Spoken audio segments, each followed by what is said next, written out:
Bonjour mesdames et messieurs, bonjour chers panélistes et bonjour à tous qui nous suivent de par le monde.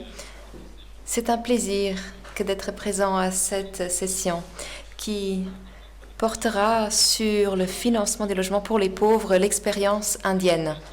Je vais me présenter, Raj Verma,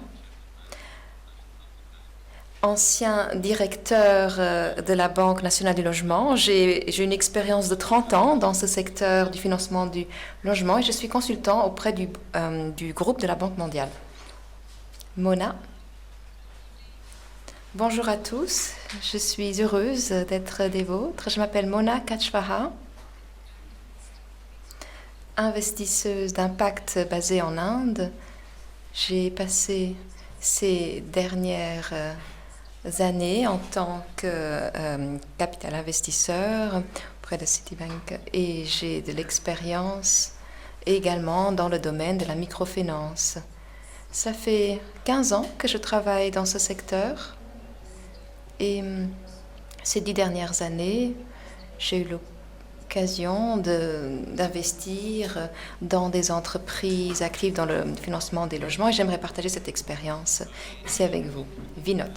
Bonjour, je m'appelle Vinod Kothari, consultant, auteur de plusieurs ouvrages sur la titrisation dans le domaine du financement du logement. J'ai réalisé quelques projets en tant que consultant dans le domaine du financement du logement et en ce moment, j'ai un projet sur la sécurisation de certains avoirs dans ce domaine et je serais ravie de parler des mesures, certaines soutenues par le gouvernement dans ce domaine. Merci Mona et Vinod. Alors, permettez-moi de commencer par une citation de Desmond Matthew, sociologue américain.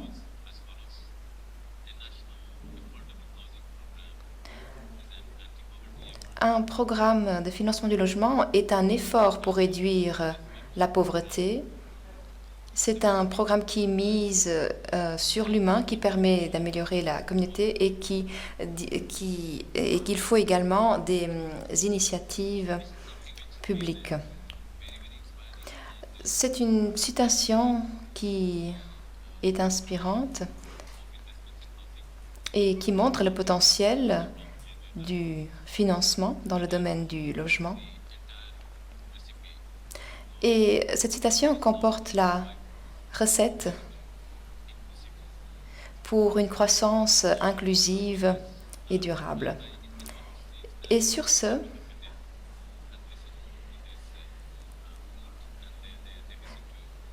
je vois que vous acquiescez, les panélistes, et nous allons voir comment la question du logement et du financement du logement a évolué au fil du temps, est devenue beaucoup plus durable, beaucoup plus inclusive.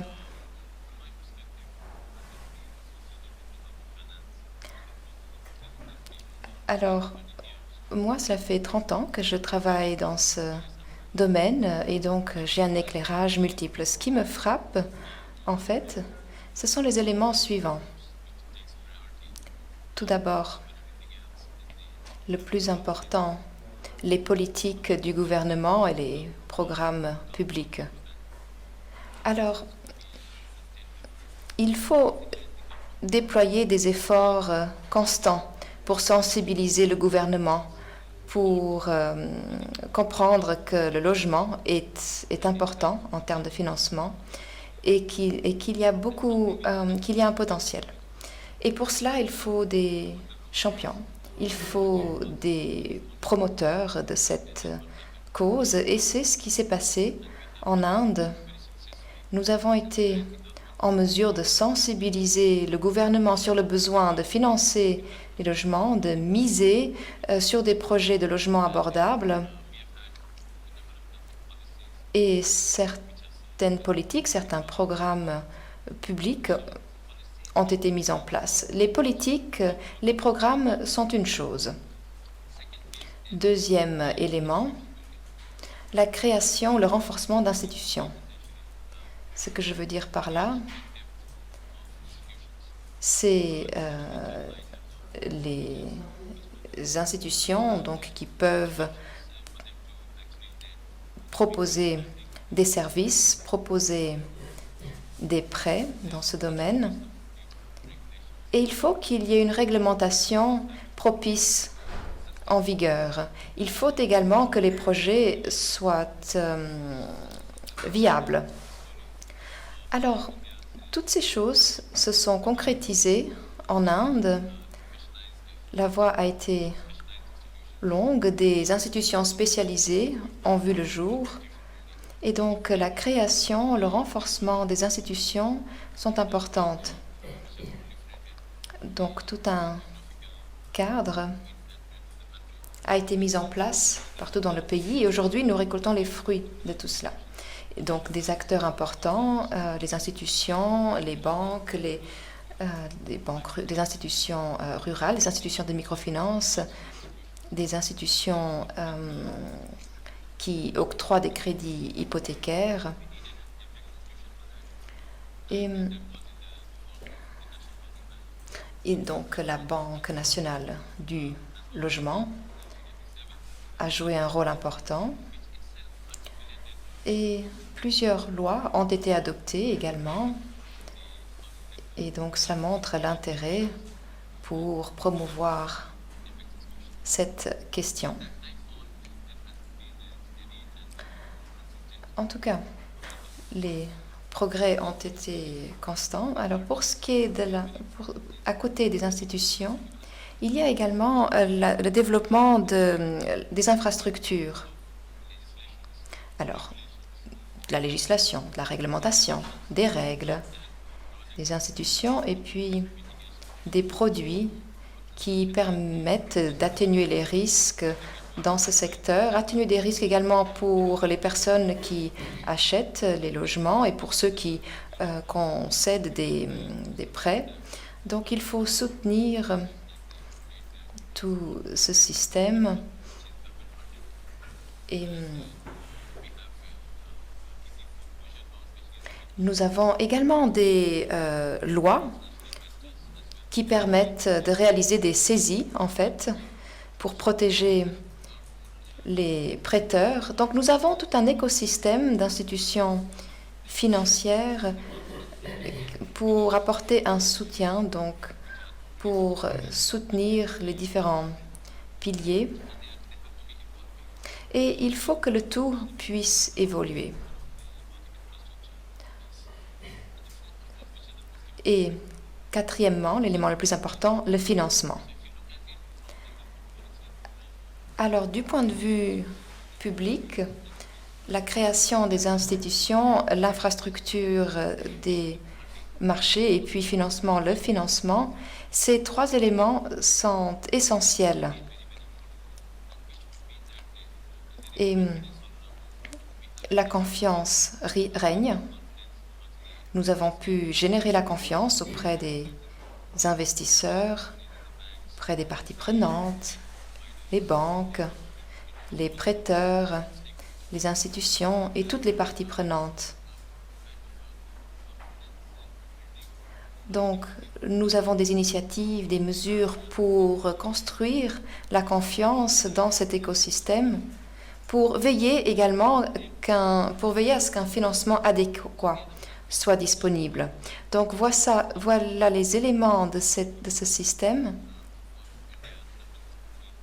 Et pour l'Inde, nous avons un territoire tellement vaste, une population tellement importante, donc les chiffres et la mise à l'échelle sont importants chez nous.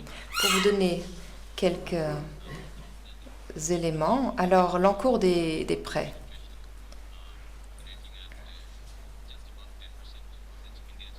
Alors, 10%, les prêts hypothécaires ne représentaient que 2-3% dans les années 90. Maintenant, nous sommes au-dessus de 10%. Et nous espérons qu'avec cette croissance, nous puissions arriver à 15% du PIB d'ici 2022. Croisons les doigts et espérons que la croissance telle qu'elle s'est manifestée dans ce secteur puisse continuer à évoluer de manière pérenne également.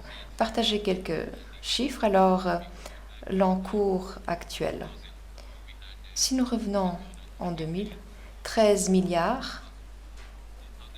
En 2005, 46 milliards. En 2010, 80 milliards. Et 10 ans plus tard, 270 milliards. Donc, c'est une histoire de croissance. Ce sont des chiffres tangibles et c'est un volume considérable. Donc ça, c'est l'encours aujourd'hui. Donc cela montre l'importance. Mais si on regarde les flux annuels, ce sont des chiffres importants également. 54 à 55 milliards de dollars par an pour ce qui est des flux. Et pour que cette croissance soit pérenne, nous avons les programmes publics, les politiques publiques, le développement des infrastructures, donc surtout dans le segment logement abordable, les infrastructures de marché. Tout cela a permis cette évolution, ce saut quantique en quelque sorte. Et pour ce qui est des logements abordables,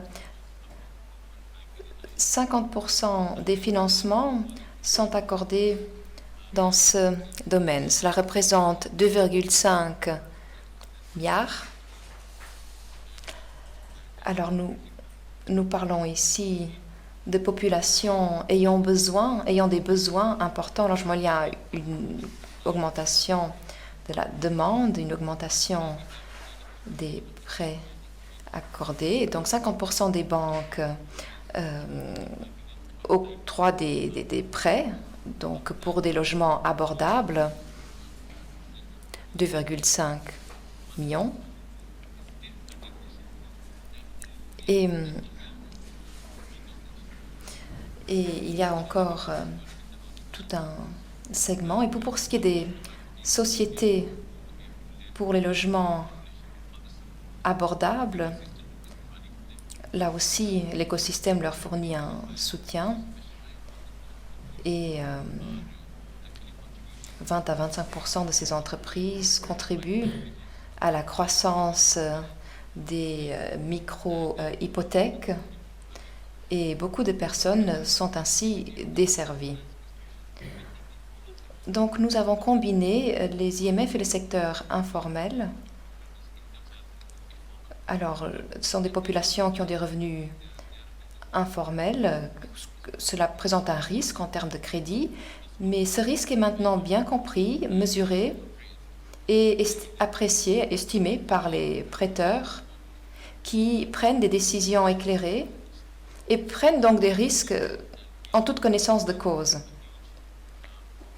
Donc nous observons une croissance importante dans le secteur informel, dans le financement, dans ces sociétés spécialisées en logement abordable. Donc il y a une croissance en termes de chiffres, de profondeur, de magnitude.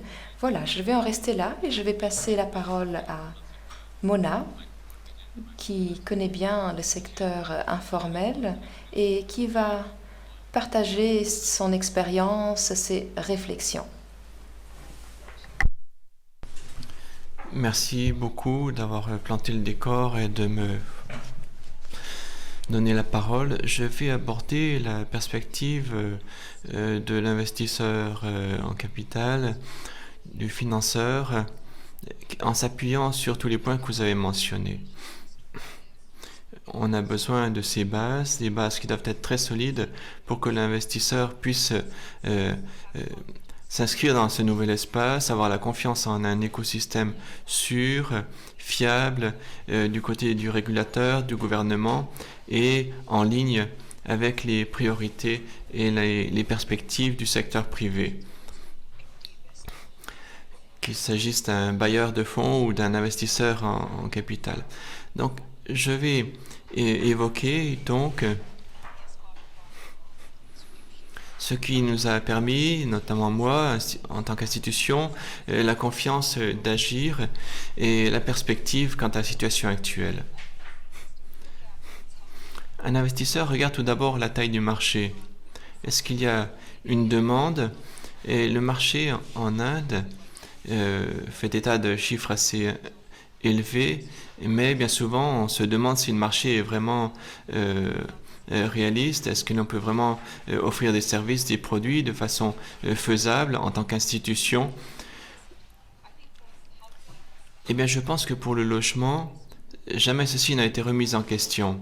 D'une part, en raison du besoin énorme et du fossé qui existe en termes de besoins en logement abordable pour les revenus faibles et moyens.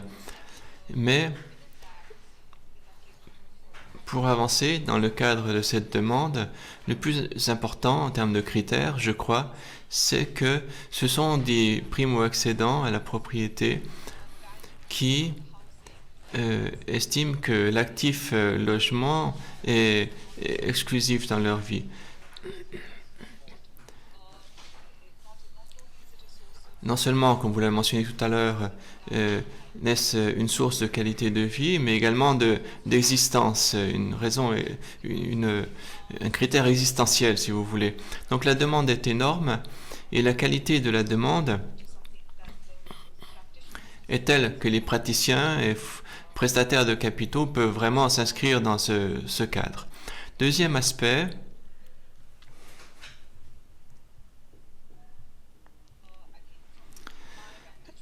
et je peux parler depuis mon point de vue, en association avec le secteur des clients informels et dans le cadre de la microfinance également. Les microfinances nous montrent vraiment la capacité d'endettement des clients dans le secteur et le fait qu'ils aient été exclus du secteur financier formel car les grandes banques et les grands bailleurs ont eu du mal, les grands prêteurs ont eu du mal à poser leur crédit. Ça a été une vraie opportunité pour ces institutions qui le pouvaient de s'inscrire dans cette démarche. L'expérience de la microfinance nous a montré à nous tous que si on opère de la bonne façon, si c'est structuré dans le cadre du programme de prêt, avec une bonne interaction avec le client, ce segment de clientèle, et quand je parle de segment de clientèle, c'est les revenus faibles, moyens, moyens inférieurs, les trois segments de la population qui n'ont pas aujourd'hui de logement approprié ni abordable. Donc l'expérience de la microfinance prouve que si les processus adéquats sont en place, si on a la bonne structure produit, il est possible de répondre à cette demande. Il s'agit d'un segment de clients hautement apte en termes de capacité d'endettement. Et d'ailleurs, pour eux, c'est absolument existentiel d'accéder au logement. Il n'y a aucun doute. Et en tout cas, pour ce qui me concerne, l'expérience d'accorder un micro-prêt hypothécaire à un client qui peut avoir un profil similaire à la microfinance, bon, peut-être pas à 100%, mais les caractéristiques, à tout le moins, en termes démographiques, socio-économiques, sont similaires. Et une micro-hypothèque aurait la même expérience en termes de qualité de crédit. La thèse qui sous-tend tout cela, c'est que oui, ce sont les mêmes critères et ça s'est avéré. Troisième aspect que nous avons étudié de près, il y a une demande énorme, les clients ont la capacité d'emprunt si on leur accorde le bon type de prêt. Mais d'où viendra le logement? D'où viendra l'offre? Eh bien, c'est là qu'il y a une offre très lente à répondre à la demande en termes de logement abordable, en termes de promotion, de construction locale, l'évolution est très lente pour répondre à cette demande. Mais bon, vous savez que la volonté humaine est forte et suprême. Les clients ont trouvé différentes alternatives permettant de résoudre le problème. Une fois que le crédit a commencé à être disponible, nous avons vu un accroissement important en termes de prêts à l'autoconstruction par rapport aux prêts qui financent des copropriétés ou des logements construits par des promoteurs. Et du coup, il y a un accroissement du logement, même si ça a été plus lent en termes d'achat de propriétés construites par des acteurs tiers. Et donc parfois, en tant qu'investisseur, quand vous soutenez une institution dans le premier, deuxième ou troisième cycle de levée de capital, il faut vraiment prendre connaissance de l'environnement. Il y a 10 ans, voire 12 ans plutôt, il y a eu une inondation de nouveaux entrepreneurs qui se sont déversés sur le marché et tant étaient confiants d'avoir le soutien des NHP pour pouvoir obtenir le capital nécessaire pour avancer. Parfois, on ne savait pas toujours d'où viendrait la dette et il a fallu donc très rapidement élucider la question. Quand vous investissez dans un premier cycle de levée de fonds, vous avez du capital. Au fond, c'est le passif. Et la plupart des institutions ont le soutien de refinancement de NHP. Et c'était donc une bonne partie du programme. Bon, la quatrième partie de notre thèse,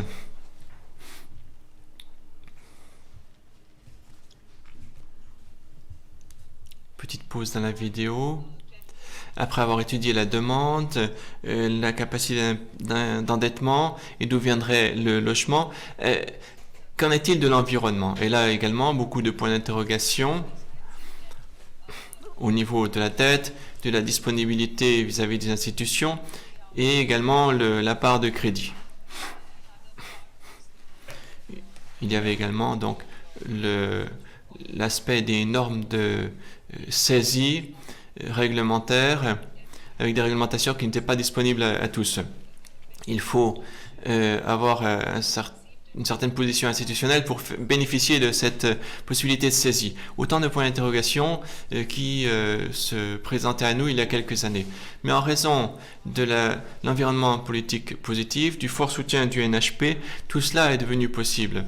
Nous avons vu très tôt un financement institutionnel de la part du NHP avec une adaptation des réglementations en termes de prêts pour pouvoir faire face aux besoins d'endettement fournis par les HFC, les entreprises de financement du logement, pour accéder au logement, et une réglementation adéquate en termes de saisie a été mise à disposition de ces HFC, ces entreprises de financement du logement. Donc les 12 premières années de cette évolution ont été fantastiques. Alors, vous avez évoqué 25 sociétés. Si vous regardez les 10-12 premières institutions, pas tant en termes de taille aujourd'hui, mais en termes de représentation, dans notre évaluation qualitative, eh bien, ils atteignent les 40% en termes d'actifs. C'est quelque chose de fantastique. Ça passe avant tout par l'hypothèque, mais il y a un élément de prêt nanti sur le logement non sécurisé. Nous pourrons y revenir tout à l'heure. Je proposerai tout simplement que l'on évoque dans un premier temps l'aspect de l'endettement puisque c'est un sujet à part. Merci Mona. Avant d'entendre Vinod, j'aimerais partager un fait à toute l'audience. il y a eu des complémentarités en termes d'initiatives gouvernement et l'évolution du marché. Si vous regardez au niveau macroéconomique, le gouvernement a progressé main dans la main avec le marché. Du coup, le marché a grandi de par lui-même, ce qui a permis de développer un secteur tout à fait durable et prospère. Le gouvernement a agi de façon sélective et efficace pour compléter les forces de marché, et d'où les différents programmes dont le programme de logement du Premier ministre annoncé en 2015 pour un grand élargissement du marché d'ici à 2022 avec des aides, un programme d'aide et de subvention annoncé et qui est fonctionnel aujourd'hui pour le secteur des faibles revenus pour fournir un soutien aux établissements bailleurs subventionnés par le gouvernement mais canalisés par les établissements. Et ceci permet d'améliorer l'accessibilité au logement. On peut parler de 6,5% d'intérêts payés par les emprunteurs. Donc ça atténue fortement le risque et ce sont des subventions qui permettent vraiment de financer les gens qui sont dans le besoin et dans le secteur informel. Nous avons également un certain nombre de concessions budgétaires côté demande et offre. Mona a évoqué l'offre et les constructeurs en termes de mesures pour faire face à la demande. Eh bien, il y a un certain nombre de concessions financières gouvernementales, comme par exemple des exemptions à 100% d'impôts sur les régimes ou les programmes de construction approuvés par le gouvernement. C'est le cas, par exemple, du partenariat logement abordable avec des entreprises privées et qui doivent accorder au moins 35% des projets aux ménages qui ont des revenus les plus faibles. Et donc, une aide est accordée par le gouvernement. Donc, des avantages fiscaux sont accordés. Le marché a pu se développer tant dans le secteur formel qu'informel. Nous avons bien sûr évoqué l'aspect de la garantie et de l'endettement, mais nous y reviendrons plus tard dans le cours de notre programme. Merci beaucoup. Merci beaucoup de me permettre d'intervenir à ce moment. Monsieur Verma a parlé des blocs de construction pour arriver à construire un système financier solide, ainsi que le cadre institutionnel, l'infrastructure du marché. Et en parlant, il a dit également que tout ce dont on a besoin, c'est d'un champion. Et monsieur Verma lui-même peut s'appeler champion parce qu'il a amené à une croissance incroyable du secteur financier qui a été considéré jusqu'à maintenant comme étant vraiment un exploit excellent en termes de chiffres. Je voudrais tout d'abord commencer à parler de l'histoire de l'Inde, du financement du logement pour les pauvres en Inde. Ce n'est pas quelque chose de fabuleux. Je peux dire que cette histoire, si on la compare avec la communauté internationale, eh bien, cette histoire est couronnée de succès, mais il y a encore des lacunes. Il y a toujours des choses qui manquent. Par exemple, dans la titrisation, on n'a toujours pas d'intermédiaire très solide comme dans la plupart des pays. Pas de titrisation non plus d'autres éléments qui sont des éléments importants pour construire cette histoire. Ça, c'est vraiment la beauté de l'histoire au fur et à mesure qu'elle se développe. On ne peut pas dire que ce sera une histoire de succès éternel. Il manque toujours pas mal de choses. Il y a encore beaucoup de choses à développer. Alors, permettez-moi de vous donner un petit peu d'histoire, de parler de l'histoire du système bancaire en Inde. Tout au début, on a eu des banques, des banques commerciales et tout particulièrement des institutions de holding, les HFC. Certaines sociétés représentent 36 à 38% de la part de marché. Les compagnies ont évolué au fil du temps. Au cours de ces dernières années, il y a eu beaucoup de flux de liquidités, ce qui a permis à déduire ce chiffre. On est arrivé à 50 ou 60% récemment, et le secteur financier, le secteur du logement, nous avons actuellement 100 sociétés de financement du logement, et ce qui polarise extrêmement notre travail. Il y a des sociétés de financement énormes. La plus grosse, c'est celle qui remporte la part la plus importante du marché, suivie de loin par d'autres sociétés, d'autres entreprises. Si on se concentre sur 3 ou 4 entreprises de logement, de financement du logement, eh bien, elles sont beaucoup plus grandes que tout le reste. Alors, ces petites sociétés de logement se concentrent sur les besoins d'un logement abordable. Leur approche du financement du logement est fondamentalement différente des autres sociétés. Et si l'on regarde le bilan agrégé de ces sociétés, on retrouve que les finances représentent un pourcentage non négligeable, sans oublier la contribution des obligations qui représente 37% du total. Une grosse partie des petites sociétés de financement de logement produisent également des obligations qui représentent moins de 20% de leur chiffre total.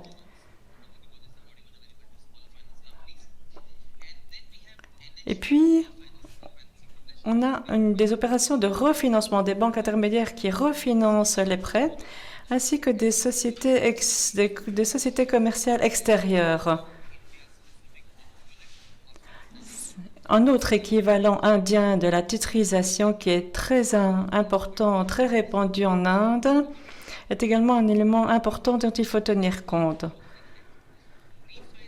Le refinancement qui est commun dans la plupart des pays. La plupart des pays ont des organismes de refinancement qui fournissent un refinancement à des sociétés qui s'occupent exclusivement de refinancement. La Banque nationale représente environ 7 milliards de roupies. 47% représentent le total de sociétés de refinancement dans le secteur. Pour le secteur de refinancement, cela ne représente que 4% du bilan consolidé. Le fait que le refinancement est vraiment très important.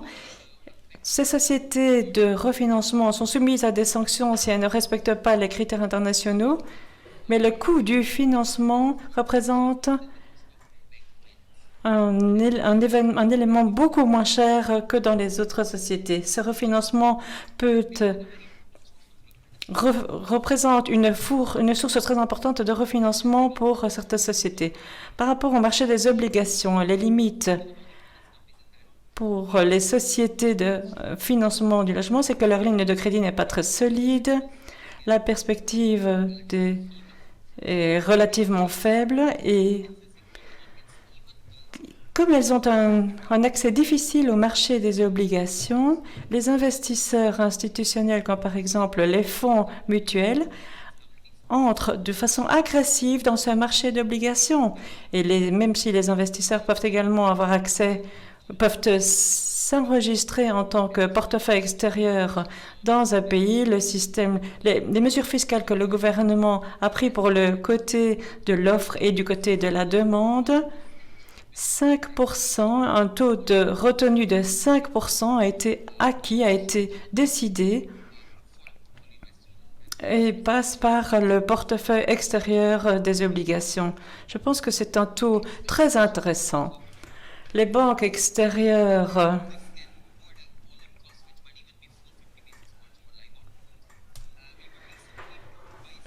entrent également en ligne de compte. Les petites sociétés de financement maintenant ont facilement accès à ce marché d'obligations. Maintenant, je voudrais parler de la titrisation et des missions directes. Je suppose que vous connaissez déjà ce système. La vente de portfolio et de portefeuille est égale que dans le cas de la titrisation. Il faut également respecter certains critères de rétention et autres, mais en grosso modo, c'est le même cadre que celui qui s'applique à la titrisation, même s'il n'y a pas d'objectif particulier. Il s'agit toujours de transactions entre l'acheteur et le vendeur.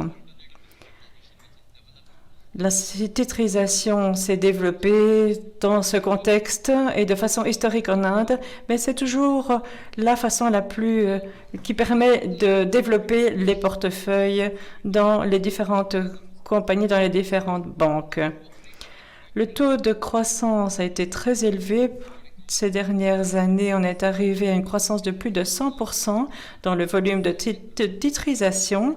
Mais par rapport au secteur du financement du logement, eh bien, le taux est beaucoup moins, la rapidité est beaucoup plus faible, le taux est beaucoup moins importante. En Inde, la plupart des opérations de titrisation ne se passent pas dans leur secteur résidentiel du crédit hypothécaire. Alors, ce que le gouvernement est en train de prendre des mesures pour titriser le crédit hypothécaire, et c'est une mesure très importante qui est appliquée par des comités particuliers en Inde. Et il y a des projets actuels qui sont en cours au sein des banques qui examinent la possibilité de mettre en place des intermédiaires pour faciliter l'accès au crédit hypothécaire. Que ce soit des données, des programmes qui permettent d'agréger des données. Ces choses vont probablement prendre forme au fil du temps. En fait, il faut comprendre que les législateurs font des réels efforts qui permettent aux petites sociétés de financement du logement de se développer et d'entrer sur le marché. La situation est relativement positive. Et bon, c'est une histoire en cours et au fur et à mesure que le temps va passer, il faudra revenir à une discussion sur l'évolution du marché. Merci beaucoup. Merci beaucoup, Vinod, pour votre intervention. On en revient toujours finalement au financement et au financement des maisons abordables également.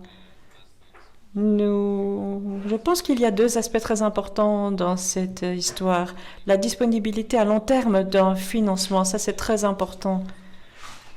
La disponibilité, l'accessibilité des prêts pour les ménages à faible ou moyen revenu est très importante à long terme. Les coûts accessibles permettent également l'accessibilité, favorisent également l'accessibilité des crédits hypothécaires pour ces ménages. La tarification du crédit, c'est une chose. L'autre chose, c'est la tarification des prix des crédits hypothécaires et le prix des logements.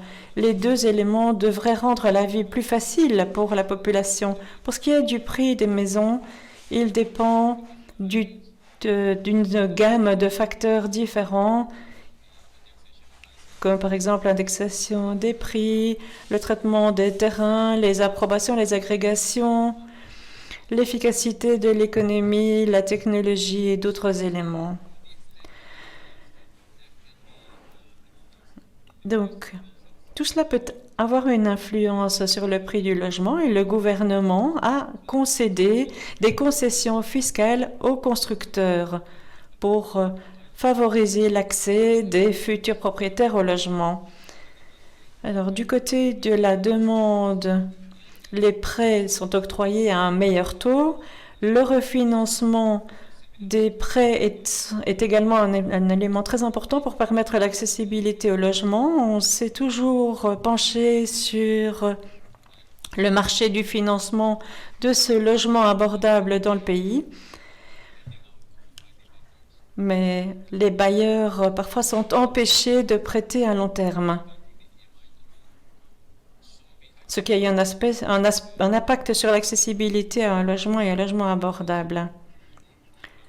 D'où la décision du gouvernement de promouvoir des prêts à long terme. Pas que nous n'ayons pas accès aux prêts à long terme, comme les IFI par exemple, mais cette partie du marché était beaucoup plus réduite. Nous avons donc dû réunir nos fonds d'une façon qui permette de déployer des programmes financiers à long terme pour les institutions et pour les banques. Les banques, au départ, ont vraiment été réticentes à entrer dans ce marché du financement du logement. Cela s'est passé il y a plusieurs années. Donc les banques ont adopté une approche très conservatrice. Elles n'étaient pas sûres de vouloir octroyer des crédits hypothécaires à cause de variables inconnues et à cause de manque de programmes de prêts existants dans les banques. Donc elles étaient réticentes à l'approche à cause des différents risques que cela pouvait impliquer. Le gouvernement est intervenu pour souligner l'importance du logement et de l'importance de l'accessibilité du logement. Nous avons démarré le développement de ces infrastructures de marché qui finalement a été rejointe par les banques et les banques se sont senties finalement en confiance pour entrer dans ce prêt au logement. Donc ce sont des aspects très importants dont nous pouvons tirer des leçons. Nous sommes toujours à un moment où le marché est en train d'évoluer. Et le marché est en train d'évoluer. Nous essayons de fournir autant que possible le financement à ce secteur. Le marché, c'est qu'il faut inclure certains risques, par exemple le risque de refinancement.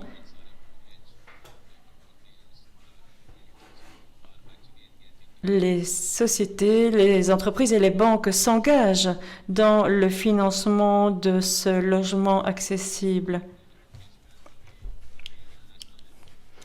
Donc nous avons besoin de l'engagement du gouvernement auprès des institutions et auprès des banques pour développer ce marché. Je pense que le marché du logement abordable n'est qu'au début de son développement. En ce qui concerne l'atténuation des risques, je pense qu'il faut prendre toutes les mesures possibles pour atténuer le risque dans ce secteur, du côté des NHP également. Il faut prendre une série de mesures pour réduire le risque qu'implique ce secteur. En ce qui concerne la disponibilité de l'information, nous avons des réglementations et le projet d'acte de développement qui date de 2016 et qui est déjà mis en œuvre. C'est ce qui induit une certaine confiance dans le chef des investisseurs et des bailleurs. Les informations sont disponibles à tout le monde financier. Cette information disponible doit être transparente pour les bailleurs, pour les créanciers. Nous avons des bureaux commerciaux également qui sont disponibles pour diffuser cette information. Et tout cela offre une certaine confiance aux bailleurs. Nous sommes en interaction avec les différents acteurs sur ce marché et en fait, ce travail est toujours en cours, mais ça fait partie de notre tableau de bord, de notre feuille de route.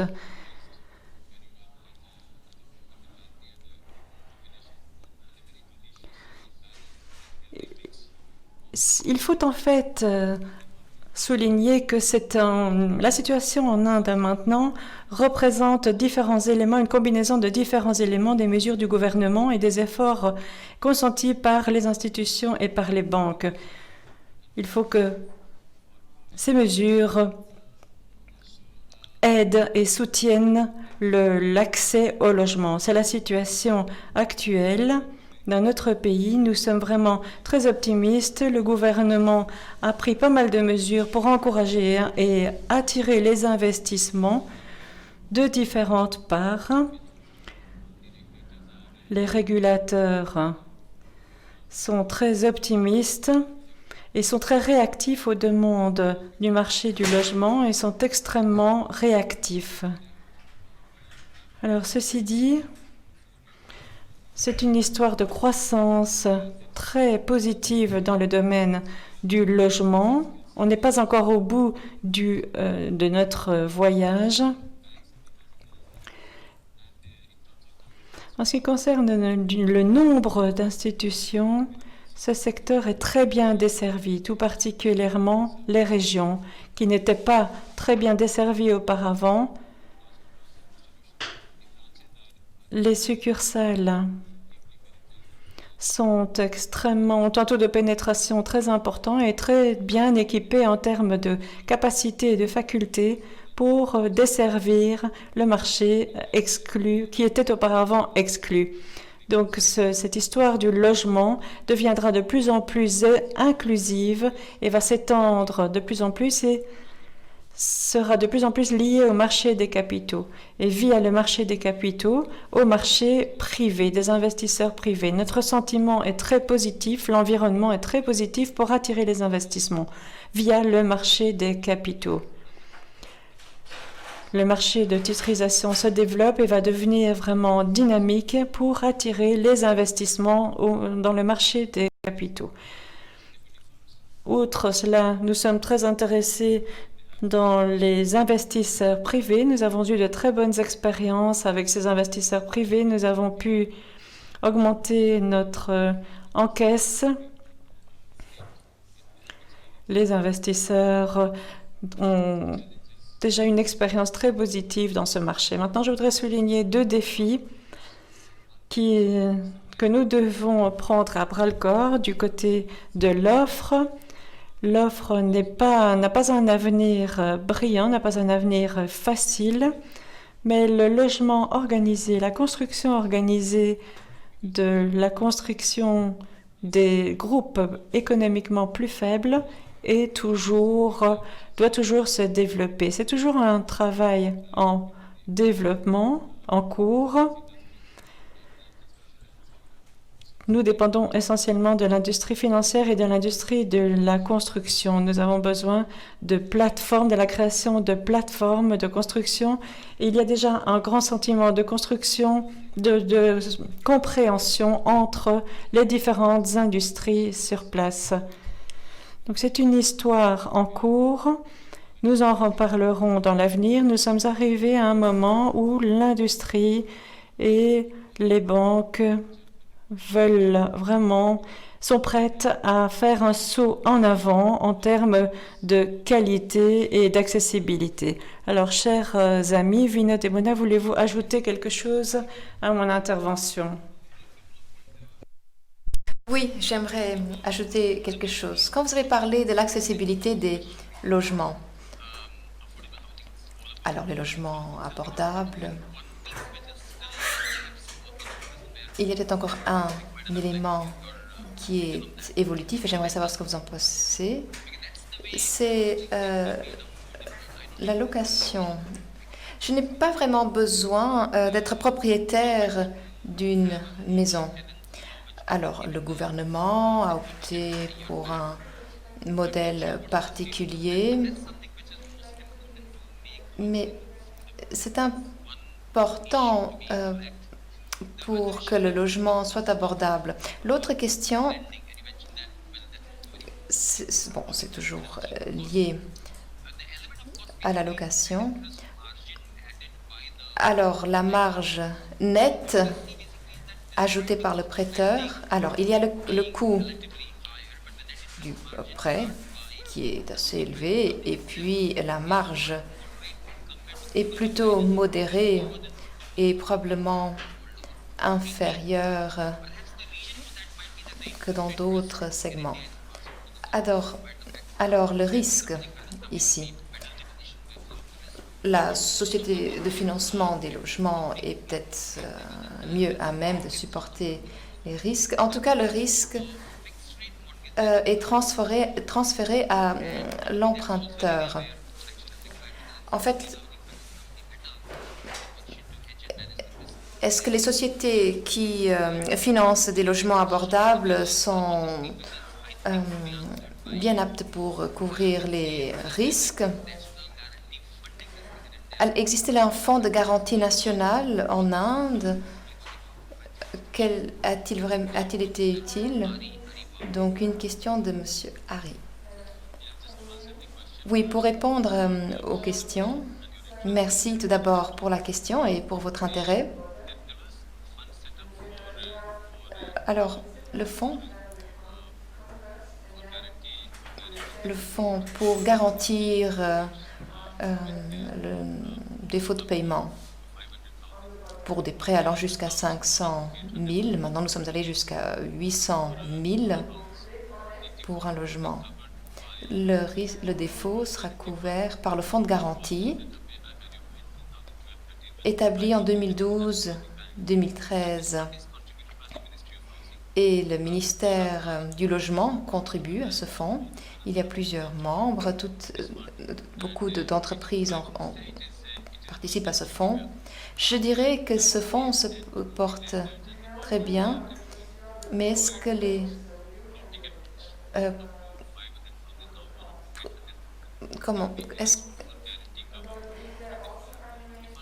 le fonds, en fait, est assez considérable, donc le gouvernement peut apporter des garanties. Mais ça n'a pas été tellement populaire pour plusieurs raisons. Nous avons le programme du Premier ministre qui subventionne des intérêts.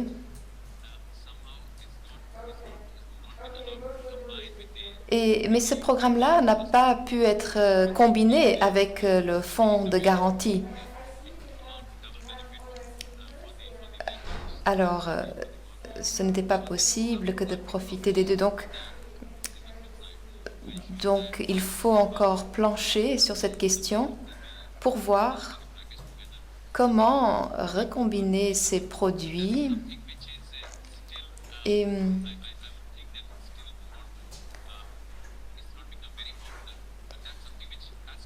c'est quelque chose qu'il faut encore mieux mettre en place. Et pour les prêteurs, alors 0% de risque,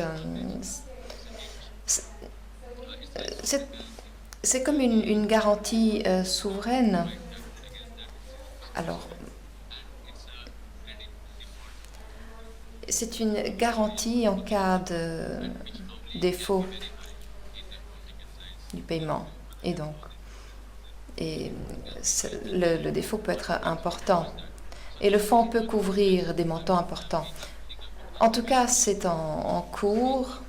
Le gouvernement a toujours essayé de voir comment bien combiner les différents programmes existants. Alors, je ne sais pas si j'ai vraiment répondu à votre question, mais oui, une fois que ce sera résolu, je pense que ce sera une grande avancée. Pour ce qui est de la location, c'est assez complexe.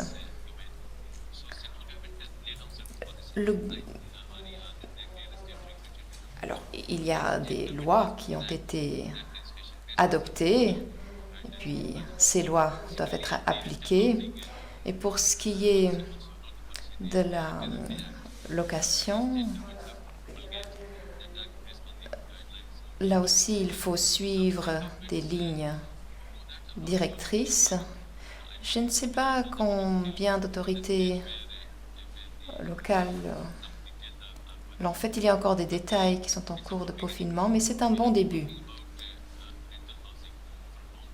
Alors, nous nous sommes penchés sur cette question de la location depuis un certain temps, voir quelles étaient les possibilités pour les travailleurs, pour les bénéficiaires. Donc,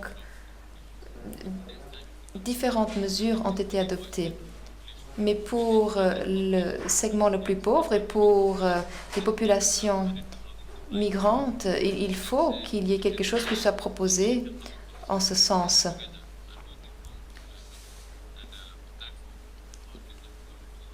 Justement pour encourager ce développement. Et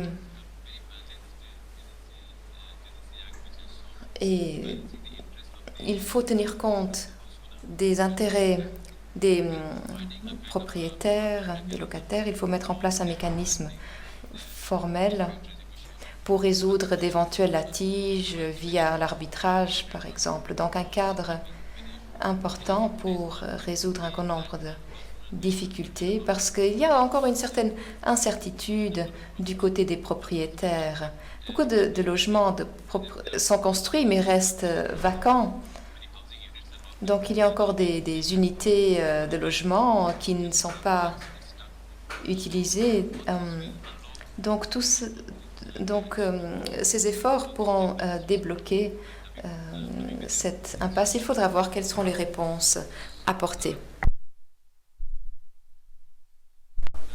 Il nous reste très peu de temps. Ah non, nous venons déjà de dépasser 1 heure.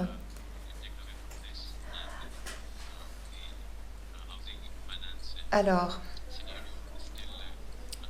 le scénario est en cours d'écriture.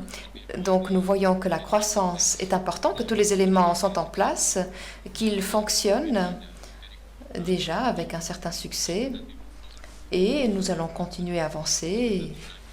Et il faut encore voir le programme du Premier ministre qui sera déployé d'ici 2020. Donc, nous espérons atteindre notre vitesse de croisière d'ici quelques années. Merci beaucoup. Merci pour votre attention. Merci également à tous les participants. Je ne pense pas qu'il y ait encore d'autres questions, n'est-ce pas? Non. Très bien. Merci. Merci à tous.